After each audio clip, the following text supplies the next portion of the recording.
Hello दोस्तों, हमारे YouTube channel में आप सभी का स्वागत है। चलिए आज हम शुरू करने वाले हैं राजनीति पॉलिटिकल साइंस का अध्याय 2। बहुत ही इम्पोर्टेंट चैप्टर है और ये लगभग सभी कक्षाओं के लिए बहुत ही फायदेमंद है। तो चलिए आज अध्याय 2 का जो है इससे हम लोग कुछ सीखने वाले हैं। ये क्या है, पहले ये चीज़ को हम लोग देखेंगे। लोकतांत्रिक प्रतिनिधित्व के आधार। ये लोकतांत्रिक, कल हम देखे थे लोकतंत्र, और आज इसका जो प्रतिनिधित्व करता है लोकतंत्र में, वही चीज़ आज हम लोग देखने वाले हैं। तो चलिए शुरू करते हैं। लोकतांत्रिक शासन व्यवस्था में समाज के सभी लोगों का प्रतिनिधित्व होता है। लोकतांत्रिक शासन व्यवस्था में क्या होता है, देखिए, सभी लोगों का प्रतिनिधित्व रहता है, सभी लोगों का, जितने सारे नागरिक हैं सभी का, ठीक है। सार्वभौमिक वयस्क मताधिकार, निर्धारित निर्वाचन क्षेत्र। एक सार्वभौमिक वयस्क मताधिकार, जिसका वयस हो गया है वो अपना मत देने का उसका अधिकार प्राप्त हो जाता है, जैसे 18 साल। निर्धारित निर्वाचन क्षेत्र, जो चुनाव क्षेत्र जिसको कहा जाता है वही क्षेत्र। उत्तरदायी राजनीतिक दल, जो दल राजनीतिक कार्य करता है वो उत्तरदायी होना चाहिए, यानी नागरिक के प्रति वो कार्य उसको करना जरूरी होता है, ठीक है। तथा बहुमत इसके प्रमुख आधार है, और जब तक उसको बहुमत नहीं मिलेगा तब तक वो कार्य नहीं कर सकता है या सरकार गठन नहीं कर सकता है, ठीक है। जहाँ एक और सार्वभौमिक वयस्क मताधिकार के द्वारा वर्ग भेद, लिंग भेद, जो वर्ग भेद और लिंग भेद, देखिए वर्ग 3 रूपों में वर्ग को बांटा गया। कौन कौन से? पहला है उच्च वर्ग, दूसरा है मध्यम वर्ग, तीसरा है निम्न वर्ग, ठीक है। और लिंग के भेद जो है ये 2 ही लिंग है। इसको खत्म करने और राजनीतिक समानता लाने का प्रयत्न किया गया है। ये सब जो है इसको खत्म करने के बाद राजनीतिक जो अच्छा कार्य उसको लाने का कोशिश किया गया है, ठीक है। वही दूसरी ओर उत्तरदायी राजनीतिक दल के माध्यम से सामाजिक, आर्थिक और न्याय संगत प्रतिनिधित्व को प्राप्त करने का लक्ष्य रखा गया है। और जो राजनीतिक दल है उसको उत्तरदायी के रूप में कार्य करने का, उसके माध्यम से ही हमारे सामाजिक और आर्थिक और न्याय संगत कार्य हम लोग अपेक्षा करते हैं उस राजनीतिक दल से, ठीक है। निष्पक्ष चुनाव के बाद गठित सरकार से अपेक्षा रहती है, जब सरकार गठन होता है तो किसी के पक्ष नहीं होना चाहिए, सभी नागरिक जो है उसी के ऊपर ये कार्य उसको करना चाहिए, है कि वह जनहित के कार्य में विशेष रुचि लेगी। और जो सरकार हम लोग गठन करेंगे वो जनहित के कार्य में विशेष रुचि उसको लेना जरूरी है। इस अध्याय में हम लोग लोकतांत्रिक प्रतिनिधित्व के आधार, सार्वभौमिक वयस्क मताधिकार, निर्वाचन, राजनीतिक दल तथा सरकार की चर्चा पूरा विस्तार से आज हम लोग करने वाले हैं, ठीक है। देखेंगे सार्वभौमिक वयस्क मताधिकार। लोकतंत्र के पक्षधर मानते हैं कि मत देने का अधिकार प्रत्येक नागरिक का एक नैसर्गिक अधिकार है। जितने सारे हमारे भारतवर्ष में नागरिक है सभी का अधिकार है कि वो अपना वोट जो है वो डाले, ठीक है। भारत का संवैधानिक प्रत्येक ऐसे वयस्क व्यक्ति को मतदान का अधिकार देता है जो भारत का नागरिक है। मत देने का अधिकार जो भारत का नागरिक है उसको हम लोग देते हैं।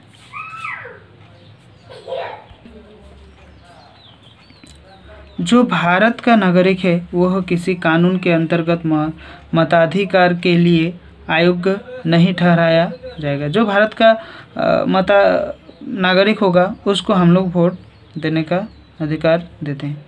मूल संविधान में 21 वर्ष की आयु प्राप्त प्रत्येक नागरिक को मत देने का अधिकार था, लेकिन 61 हुए संविधान संशोधन के द्वारा अब यह आयु 18 वर्ष कर दी गई है। इसका तात्पर्य यह है कि 18 वर्ष की उम्र का प्रत्येक भारतीय नागरिक नस्ल, जाति, वर्ग, रंग, धर्म, स्थान या लिंग के भेदभाव के बिना मत देने का अधिकार है। इस तरह लोकसभा, प्रत्येक राज्य की विधानसभा एवं स्थानीय स्वशासन के लिए होने वाले चुनाव में वयस्क मताधिकार के द्वारा प्रतिनिधियों का चुनाव होता है। वयस्क मताधिकार के द्वारा क्या करते हैं हम लोग, जो प्रतिनिधि चुनाव खड़ा होता है उसको हम लोग क्या करते हैं, चुनते हैं। वयस्क मताधिकार का मतलब 18 वर्ष होना, ठीक है। मताधिकार प्राप्त प्रत्येक व्यक्ति का नाम मतदाता सूची में दर्ज होता है। उस समय जो जिसका 18 साल हो जाता है उसको क्या होता है, मतदाता जो सूची होता है उसमें उसका नाम हम लोग ऐड कर देते हैं। लोकसभा, विधानसभा या स्थानीय स्तर के चुनाव के पूर्व मतदाता सूची में संशोधन होता है। जो ये 3 चुनाव होता है तो उससे पहले जो चुनाव कराए जाते हैं उसका जो अधिकार होता है उसको हम लोग क्या करते हैं, संशोधन करते हैं, जिसमें नए नाम शामिल होते हैं और कुछ नाम हटाए जाते हैं। जिसका जो व्यक्ति मर जाता है उसको हटाया जाता है और जो नया आता है उसको हम लोग वहाँ जोड़ते हैं, ठीक। मताधिकार प्राप्त प्रत्येक व्यक्ति का नाम मतदाता सूची में दर्ज होता है और जो मतदान केंद्र के क्षेत्र में रहते हैं और जिसके क्षेत्र में मतदान क्षेत्र में रहता है उसका उसी सूची में उसको हम लोग रखते हैं, ठीक है। अभी हम लोग देखेंगे मतदान की तिथि को मतदाता निर्धारित मतदान केंद्र पर पहुंचकर अपना मतदान करता है और पहले मतदान मतपत्र यानी पेटिया के माध्यम से होता था। पहले एक कागजात होता था ऐसे करके, ठीक है, उसमें स्टैम्प दिया रहता था और वही वाला चीज़ उसमें लोग क्या करते थे, डालते थे। लेकिन अब इसके लिए ईवीएम इलेक्ट्रॉनिक वोटिंग मशीन का प्रयोग होता है। हालांकि एक साथ कोई पदों के लिए होने वाले किसी चुनाव के मतपत्र पेटिका का प्रयोग कभी भी जारी है, ठीक है, अभी भी जारी है। और मतदान की सारी प्रक्रिया गुप्त तरीके से होती है। जितना सारा जब हम लोग मतदान डालने जाते हैं तो उसका जो प्रक्रिया है ये प्रक्रिया गुप्त रूप से होते थे, ठीक है।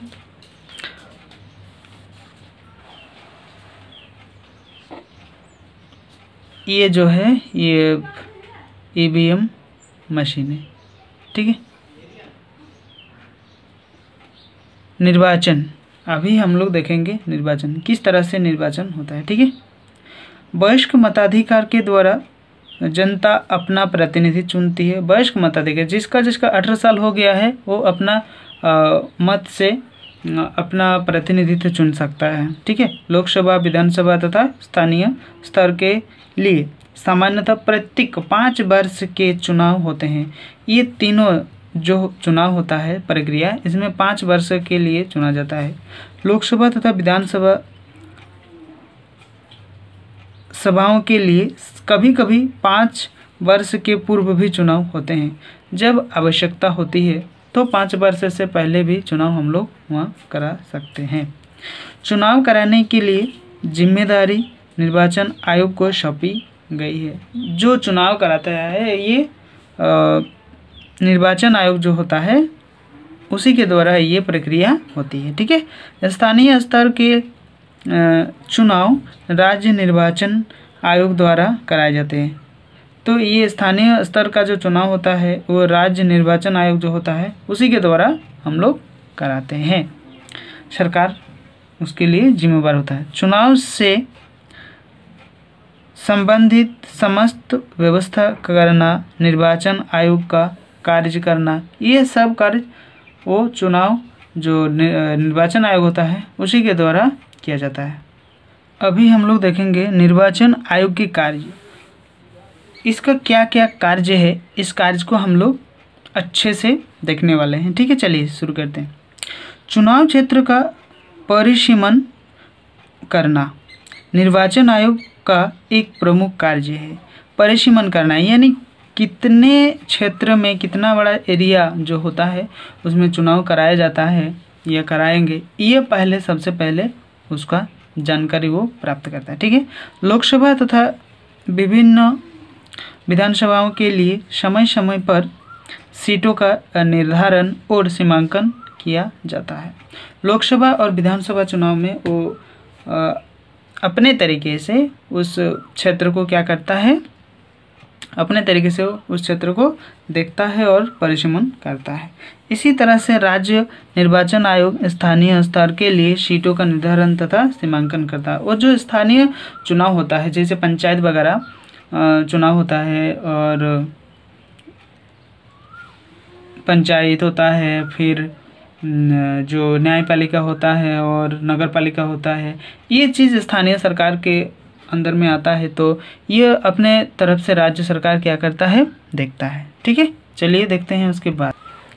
अभी देखने वाले हैं मतदाता सूची तैयार करना। दूसरा जो उसका कार्य होता है ये क्या है, मतदाता सूची को पहले वो तैयार करता है। ठीक है, चुनाव की पूर्व मतदाता सूची तैयार की जाती है। यह कार्य इस उद्देश्य से किया जाता है कि कोई भी ऐसा व्यक्ति मताधिकार से वंचित न रहे जो मताधिकार की योग्यता रखता हो।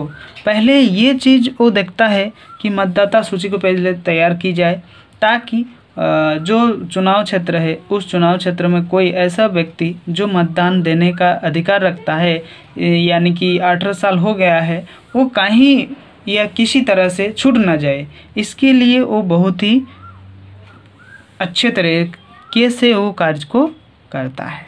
ठीक है, तीसरा नंबर में विभिन्न राजनीतिक दलों को मान्यता प्रदान करना। और जो राजनीतिक दल वहाँ पार्टिसिपेट करेगा यानी कि भाग लेगा उसको पहले वो मान्यता प्रदान करेगा। ठीक है, निर्वाचन आयोग द्वारा विभिन्न राजनीतिक दलों को मान्यता प्रदान की जाती है। इसके राष्ट्रीय तथा राजकीय दल हो सकते हैं।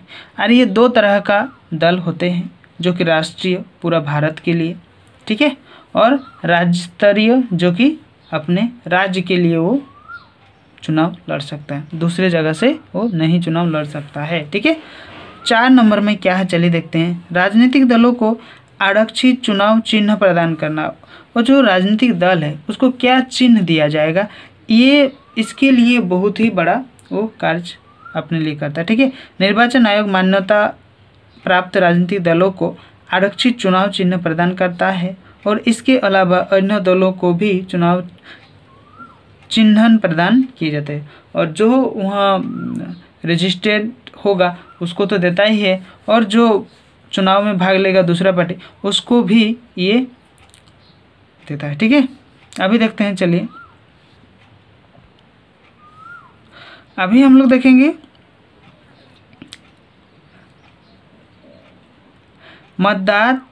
मतदान से संबंधित तिथियों का निर्धारण। तिथि कब कहाँ किस तरह से चुनाव कराना है ये कौन निर्धारित करता है, वही कौन, जो चुनाव आयोग, वही ना। चलो देखते हैं। नामांकन की तिथि, भरे गए आवेदनों की समीक्षा यानी कि स्क्रूटनी जिसको कहा जाता है उसको देखता है। ठीक है, कहीं गलत है तो उसको हटाया जाता है, उसको सही करने का काम पूरा करता है। नाम वापसी की तिथि, कोई दो तरह से या 2 बार अपना रजिस्ट्रेट करता है तो इस एक नाम को क्या करता है, वहाँ से उसको वापस लेने के लिए वो तिथि निर्धारित करती है। मतदान की तिथि, कब वहाँ चुनाव होगा ये तिथि निर्धारण करते हैं। निर्वाचन आयोग द्वारा ये सब किया जाता है। चलिए 6 नंबर में देखते हैं। चुनाव आचार संहिता राजनीतिक दलों का प्रत्याशियों के लिए बनाई गई एक नियमावली है। ठीक है, जिसका पालन चुनाव के समय आवश्यक है। ये जो आचार संहिता है ये जो चुनाव लड़ता है जो प्रत्याशी है उसके लिए ये बनाया जाता है ताकि वो दूसरे गलत तरीके से किसी के ऊपर आरोप प्रत्यारोप ना लगा पाए। अगर लगाए देते हैं तो फिर उसको क्या किया जाता है, उसके ऊपर केस फाइल होता है। ठीक है, इसीलिए ये चीज़ को आचार संहिता बनाया जाता है। अभी हम लोग देखेंगे राजनीतिक दल। राजनीतिक दल में क्या है, राजनीतिक दल को हम लोग अभी देखने वाले हैं अच्छे से। ठीक है, अच्छे से इसको हम लोग देखने वाले हैं। किसी भी लोकतांत्रिक देश में राजनीतिक दलों की भूमिका बहुत ही महत्वपूर्ण होती है। कोई भी जो देश है वो राजनीतिक जो दल है उसका जो भूमिका है वो बहुत ही महत्वपूर्ण है, और लोकतांत्रिक देश में राजनीतिक दल की भूमिका बहुत ही बड़ा रहता है। वस्तुतः तो राजनीतिक दल के प्रजातंत्र की बुनियाद है, और प्रजातंत्र का वही तो बुनियाद है राजनीतिक दल। राजनीतिक दल नहीं होगा तो कैसे प्रजातंत्र होगा, नहीं होगा।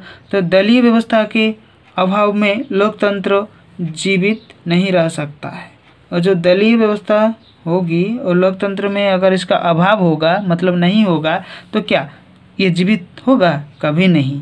अपने जनप्रतिनिधियों का चुनाव जनता करती है, और वही अपना प्रतिनिधित्व करने के लिए चुनाव जो होता है उसमें जनता अपना प्रतिनिधित्व को चुनता है। चुनाव में राजनीतिक दल अपनी पार्टी के उम्मीदवारों को खड़ा कर देता है, और जो चुनाव होता है तो अपने अपने पार्टी से अपने अपने उम्मीदवार को अपने अपने मैदान में छोड़ता है, यानी खड़ा कर देता है, और जनता को यह मौका देते हैं कि वे अपना योग्य प्रतिनिधि चुन सके। और बहुत सारा चुनाव जो उम्मीदवार होता है उसको मैदान में उतारा जाता है, और फिर जनता को ये मौका दिया जाता है कि आप लोग अपना प्रतिनिधित्व चुनें। ठीक है, राजनीतिक दलों का महत्व इस बात पर में भी निहित है कि इसके जनमत के निर्माण में सहायता मिलती है, और राजनीतिक दल का ये महत्व है, और ये निहित कार्य के लिए अपना जनमत उसको हम लोग देते हैं। राजनीतिक दल का जनता का समर्थन प्राप्त करने के लिए अपनी नीतियों को जोरदार प्रचार करते हैं, और अपना मत को पाने के लिए क्या करते हैं, बहुत ही वो लोग आके वादा करते हैं कि हम ये कर देंगे, हम वो कर देंगे, आप लोगों को अस्पताल दे देंगे, एक रोड को पक्का कर देंगे। बहुत सारा ऐसा झूठा मोटा का वादा आकर कर जाते हैं, और कुछ कुछ सही भी होता है। ठीक है, चुनाव में स्पष्ट बहुमत प्राप्त कर चुनाव को ये सरकार का निर्माण करते हैं और चुनते हैं, और चुनाव कराने के बाद अपना अपना जो सरकार है उसका वो लोग क्या करता है, निर्माण करता है। यदि बहुमत प्राप्त न हो तो विपक्ष के रूप में भी इसका बड़ी भूमिका होती है, और जो जितना सारा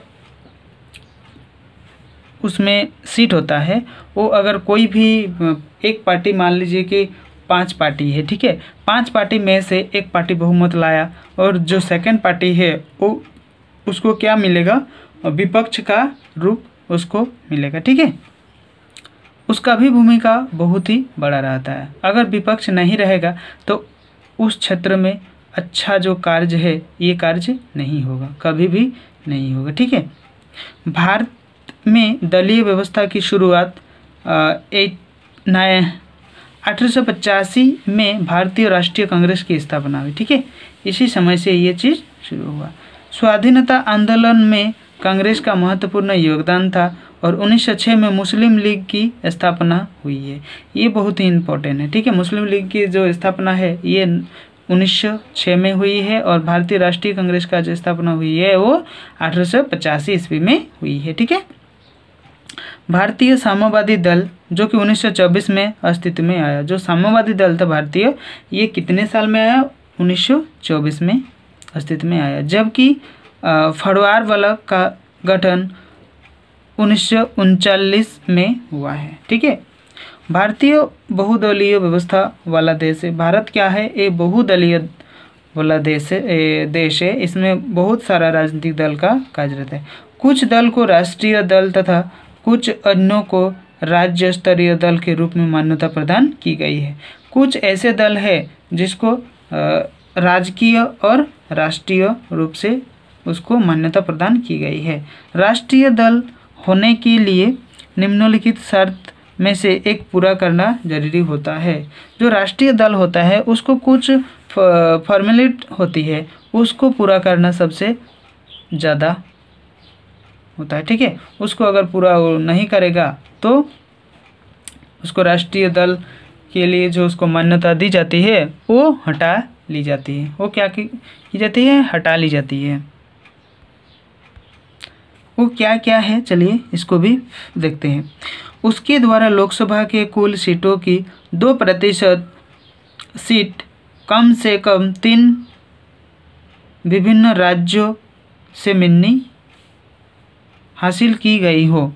जो जैसे कोई राष्ट्रीय एक दल होगा उसको 2% सीट, ठीक है, 2%, मान लीजिए कि 10 सीट है, ठीक है, लोकसभा चुनाव के लिए 10 सीट है, तो 10 सीट में से उसको 2 सीट हासिल करना ही होगा और कम से कम ये 3 राज्यों में हासिल होनी चाहिए, ठीक है, 3 राज्यों में मिला जुलाकर ये हासिल होनी चाहिए। ये पहला एक नियम है। दूसरा नियम क्या है, चलिए देखते हैं।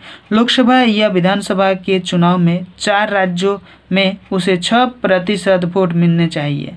और लोकसभा हो या विधानसभा हो, उसमें 4 राज्यों में जो राष्ट्रीय दल होता है उसको 4 राज्यों में कितने % वोट होनी चाहिए? 6% वोट उसको मिलनी चाहिए। ये सबसे बड़ी इम्पोर्टेंट है। साथ ही लोकसभा की 4 सीटों भी होनी चाहिए। अगर लोकसभा होगा तो उसमें कम से कम 4 सीट होनी चाहिए, ठीक है।